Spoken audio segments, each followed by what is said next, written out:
Hey everyone, welcome to the show. I have some pretty eyebrow-raising stories to share about the Jeffrey Epstein cover-up and the Epstein story in general.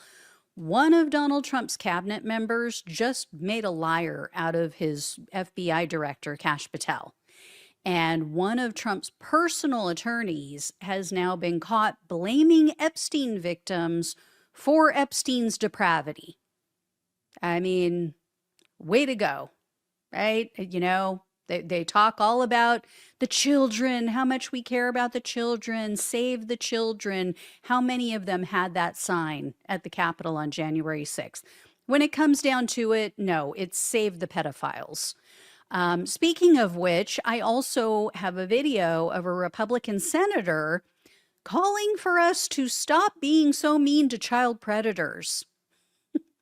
Before I get into the details, please do me a big favor. Hit the subscribe button below this video. It is free. It really helps the show. So here's what's new. Here's what's going down in the Epstein-Trump cover-up scandal. Yesterday, a video went kind of viral, somewhat viral, after a Republican lawmaker said during a hearing, we should all lay off of pedophiles. Take a look at this. How about we all come together and say, let's stop murders? How about we all come together and say, let's stop rape? How about we all come together and say, let's stop attacking pedophiles?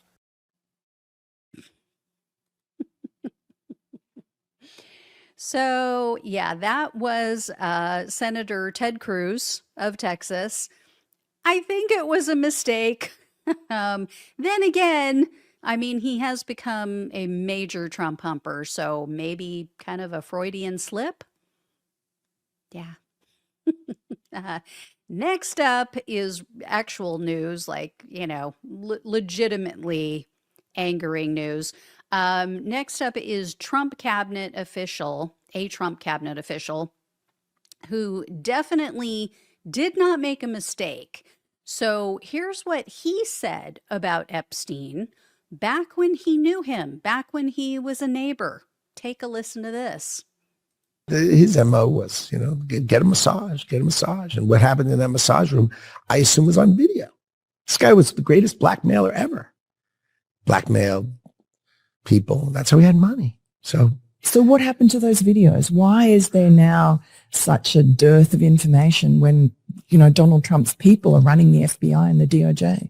I assume way back when, they traded those videos in exchange for him getting that 18-month sentence, which allowed him to have visits and be out of jail. I mean, he's a serial sex offender. How could he get 18 months and be able to go to his office during the day and have visitors and stuff? It must have been a trade. So my assumption, I have no knowledge, but my assumption is there was a trade for the video. Yeah. First of all, I don't even think it was 18 months. I think it was 13 months that he got on work release.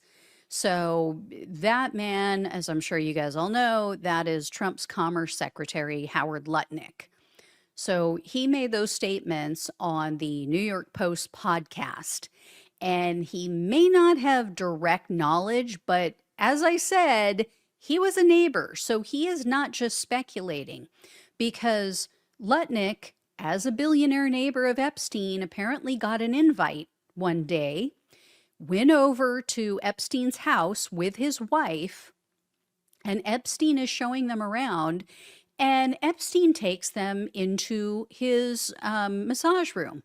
So during this tour, walks them into the massage room, and Lutnick went on to tell this podcast host, quote, I say to him, massage table in the middle of your house? How often do you have a massage? And he says, every day. And then he gets like weirdly close to me and he says, and the right kind of massage. So I would imagine Trump and his team are furious right now. They are probably so pissed off at Lutnick right now because this completely contradicts what Kash Patel said. You guys remember when he was before, I think it was the Senate, under oath, or no, excuse me, it was before the House. Well, I think he testified before both. But when he was under oath in front of Congress, Kash Patel and Pam Bondi has said it too, not under oath, but she has also said, oh, no, yeah, we figured out Epstein never trafficked underage girls to anyone else. This was all him. The videos were all just, pornography, blah, blah, blah. Nothing to see here. Move along. So now you've got a Trump cabinet official who lived near or next to Epstein saying, yeah, I think he was videotaping people and blackmailed them and trafficked these girls to them. Oh, yeah. I mean, first of all, this isn't the first time that Lutnick would be in trouble with the Trump regime. There have been reports about Trump and his chief of staff, in particular, Susie Wiles, absolutely pissed off at him, totally losing patience with Lutnick because he tends to have loose lips. The guy lets a lot of things slip and not what they want. This one is worse than others, though, because, like I said, he just contradicted Trump's AG and his FBI director, but also because Trump's team is trying so hard right now to, deflect, defend, ignore, and just tamp down this Epstein story in any way possible. And basically, Lutnick is out here confirming that, yeah, the Trump administration isn't releasing the files because Epstein cut a deal with the people that he was blackmailing or the government and used those blackmail videos. So, I mean, it doesn't get any more explicit than this as a cover-up. So every time that it seems like this story is dying down, someone in Trump's orbit they go throw another log on the fire, right? Pour some gasoline on the embers, just light it back up again. So I guess we should thank them. Thank you, Howard Lutnick, or Nutlick, as people call him.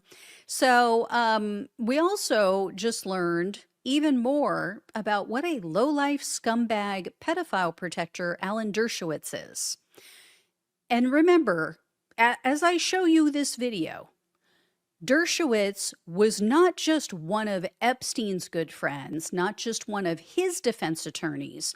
He is also a good friend and was a defense attorney for Donald Trump. So check this out. This was on the Lawrence O'Donnell show, but this is reporting that came from Bloomberg News. Alan Dershowitz's Harvard Law School student research assistant named Mitch Weber helped with the Epstein criminal defense. Bloomberg reports that Mitch Weber, quote, took shorthand notes during a February 2006 meeting with Epstein's legal defense team and two members of the Palm Beach County State Attorney's Office and a detective. These girls are self-described prostitutes. They don't feel harmed, and they're out for money, Alan Dershowitz said, according to a memo from Weber that said it paraphrased his notes. Alan Dershowitz went far beyond criminal defense and sent an email letter to Jeffrey Epstein's friends, who were also friends of Alan Dershowitz, to try to rehabilitate Jeffrey Epstein's reputation with his friends. Bloomberg News reports Alan Dershowitz wrote, I am writing this letter to Jeffrey's close friends as one of his close friends, not as a lawyer. Read a draft of a letter in September 2006. No, there was never any underage sex. Absolutely none. I know that you wish him well, and I'm sure that as this too will pass, we can all help him bring this difficult time to a forgiving close. When the full story finally comes out, the world will learn what we already know, that Jeffrey is a good person who does many good things. Just vile. Just absolutely vile. And keep in mind, 2006, so this is almost 20 years ago, Alan Dershowitz was a grown freaking man at that time. These girls were not. That's why they're girls.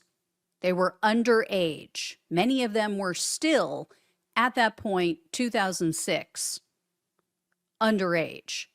Some of them had just reached maturity, had just become legally adults.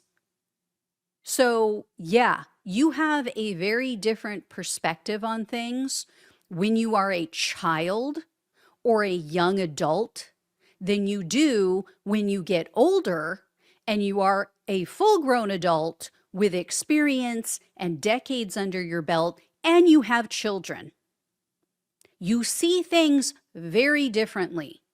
So even if those girls did not see themselves necessarily as victims at the time, they were. They damn well were. And a grown-ass adult man like Alan Dershowitz should know that. So just sickening. So, when we ask, oh, how did he get away with all of this for so long? I mean, the blackmail definitely explains it. I think Israel had a hand in it. No hard proof, but a lot of evidence pointing in that direction. But I also think it's summed up perfectly by that old quote, that the only thing necessary for evil to triumph is for good men to do nothing. In this case, I don't think anyone would mistake Alan Dershowitz for a good man, but there were plenty of good people who turned a blind eye. So these people are sick. They have no souls. They have no conscience. They're just monsters. They are fucking monsters. And remember, too, Alan Dershowitz admitted that, oh, yeah, I got a massage, but I kept my pants on. Oh, well, that makes it okay. Frickin' dirty old man. Anyway, there's a place in hell for these people, and they will all be there someday, I have no doubt. So I will keep an eye on all of this. Thank you all so much for watching and listening. Please like, please share, and subscribe if you have not. If you can donate, truly appreciate it. Love you all. Take care. Talk with you soon.